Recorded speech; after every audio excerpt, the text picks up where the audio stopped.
everyone, I'm Teak444 or Snowy Days. I hope y'all are having a lovely day or have had a lovely day. As for me, I did have a separate video planned, but this topic has seemed to escalate quite a bit recently. I just wanted to put my thoughts out there. It's also seemed to be brought up in a lot of situations, but seeing it being discussed in my Discord server, I knew I had to get this out there. The topic I'm going to talk about in this video is practically the entire Animal Jam Classic economy as of right now. Maybe even Animal Jam in general, I'm not so sure. I don't exactly play Wild, but feel free to share your thoughts about it in the comments if you do. So I wouldn't go as far as to say Animal Jam would be a total void of runes if training wasn't a part of the game, but I think everyone can say that this aspect of the game plays a huge part of the community. I mean, the moment you log into any populated room, what do you see? People looking for trades, promoting their shops. Now, this isn't a video complaining about that at all, but that bit's just to show how much of an impact this issue has over the entirety of the game. What issue exactly? Well, if you've been trying to build up in your Rarity lately, you probably have noticed how difficult it is to do so. Building up has always been quite a task, but now, more than ever, the amount of effort and game time needed to get an actual game has increased tremendously. And this is due to multiple reasons. First off, as I've always stated, the AJ economy is highly unstable and can be very fragile at times. Y'all remember when patch hats were a thing? The branch antlers? When the rim headdress was worth up to 7 solids? How about just before that when the rim headdress was only worth 2? Point is, within the span of months, the worth of items can vastly change, sometimes more than once. And within this are issues of their own, including inflation, hacking and duplicating, and the demands of certain items. As many people do, playing round after round of certain adventures can lead to an increase of clothing beds and other decent items being gained. That's great, but within this is also increases of the amount of items in the game compared to other items being traded for, which can cause a decrease in those clothing beds and other items worth. Now, am I saying for this to stop? No, because that's quite literally the base of building up a rarity, but I'll talk further about this in a later part of the video. The next issue mentioned was hacking and duplicating. I feel like my Animal Jam Roman Empire was when the whole economy literally crumbled within hours due to certain people duplicating items like the magenta furry hats, glitch rings, light pink headdresses, and items like that into the game. As one can imagine, people were trading for those items as quickly as they could before the values went back, while others unfortunately didn't know about this and got scammed. Like said, this all happened within the span of hours. Then people learned that there was a possibility of their accounts getting banned for having those items, so they were literally gifting really big items to others or putting them into spares. Just complete chaos. There are rumors of this continuing, but as far as I know, at least to that extent, duplication isn't so much of an issue currently, if at all. Then there's the demands of items. Now, this is mainly for seasonal items, but also just items in general. Again, take a look at the patch hats. When things first come out, except for store-bought items and rims, it's likely that they'll be worth much more, like the contest items, promos, which aren't being made anymore to my knowledge and stuff like that.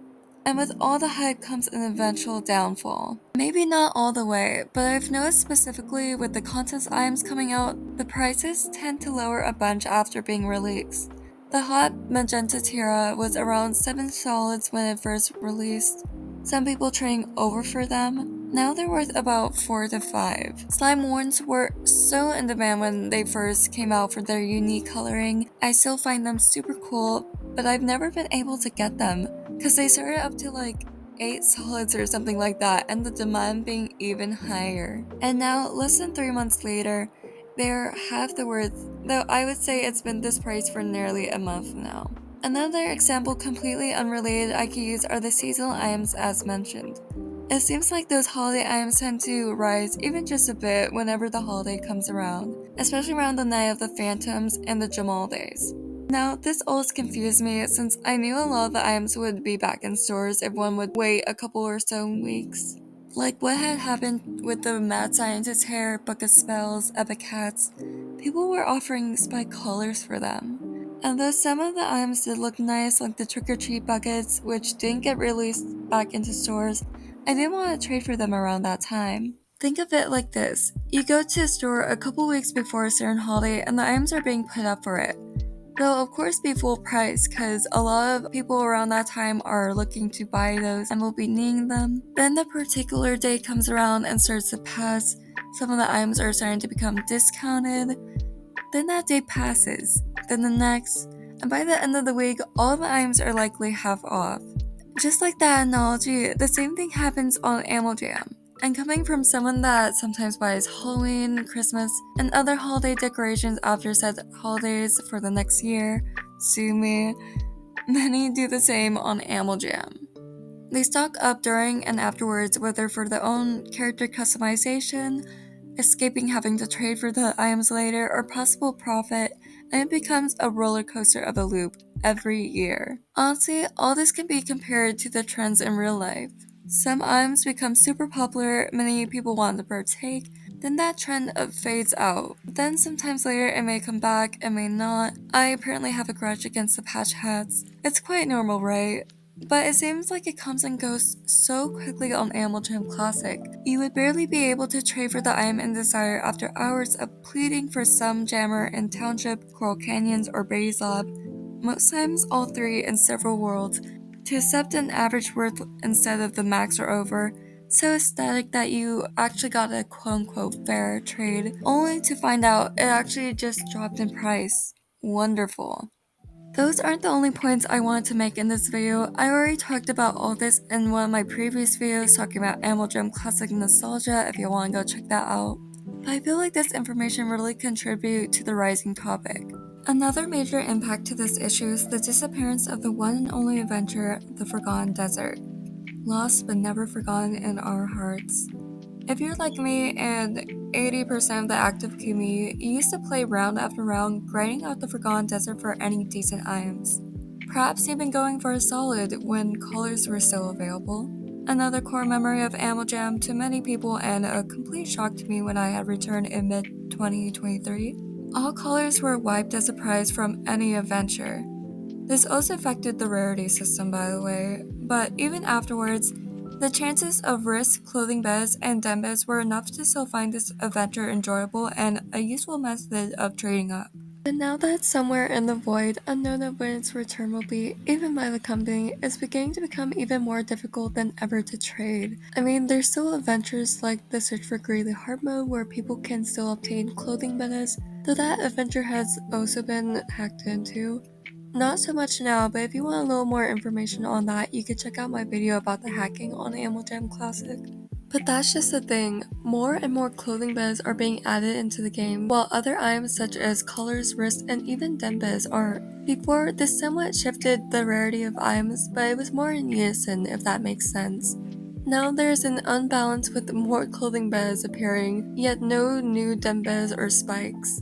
Before, I would say a month ago or so, the basic system would go 15 to 20 rooms for a clothing beta, 4 clothing betas for a den beta, or 6 for a non-member den beta, and you would trade those den betas accordingly for the specs you wanted. Sometimes you'd be lucky and find someone trading a wrist for such and such clothing betas, but this isn't quite the case nowadays. Something I would also like to talk about is the suspicious increasing amount of troll trades, like a clothing bed for a solid.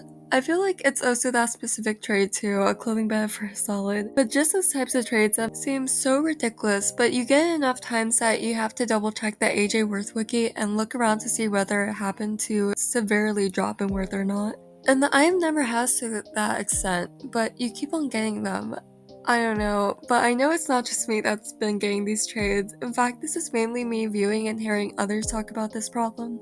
Now, again, these may just be trolls looking for some type of reaction, but something I've also seen and experienced that aren't exactly trolls are the people in Brady's Lab. Joking, kind of. Please don't come after me. But oh my lord, that place was a place to go if you wanted to seriously trade. But now, speaking in general sense, many people will only try to trade the minimum, sometimes even under the worth of the item you're trading. And I get it, to an extent. You're trying to get a good deal, I'm trying to get a good deal.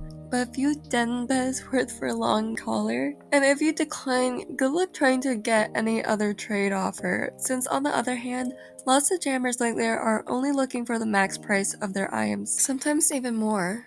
I mean, depending on the sentimental value of the item to you, I guess it makes sense. I don't believe whatsoever you should be forced to trade over any items of yours, even if the trade is fair or over. Some people just like to see the attempts for their items, and that's understandable. But to those that purposely ask for something like too decent and a good long for their solid, then get upset when people aren't trading it, you can't really complain about it. To sum that up, a lot of people are hesitant to trade off their items while people are struggling to find decent offers for their items, and this can lead back to the topic of not really knowing when things will increase and decrease in rarity. Like, a lot of people are holding on to their dembes right now, because they might go up since the Forgotten Desert is currently still gone. There's always that bit of risk in trading. You just trade 3.5 solids for your purple party hat? Well, now it's just down to 3. You traded away your patched hat for a rare item Monday? Well, now it's worth a short collar, those dang patched hats. And even then, you would have to find someone that is actually looking for patched hats. People are of course going to be fairly particular and sometimes hesitant on what they are trading and for what. And don't get me started on shops. Oh my lord, don't start. I thought I barely had a clue on the pricing of items when everything shifted, but I know basic item worth to an extent, even though it too is ever shifting. So I, along with others, have noticed quite the increase of shops with quite highly priced items to put it lately. And I'm not just talking about like 5 or 6 diamonds over.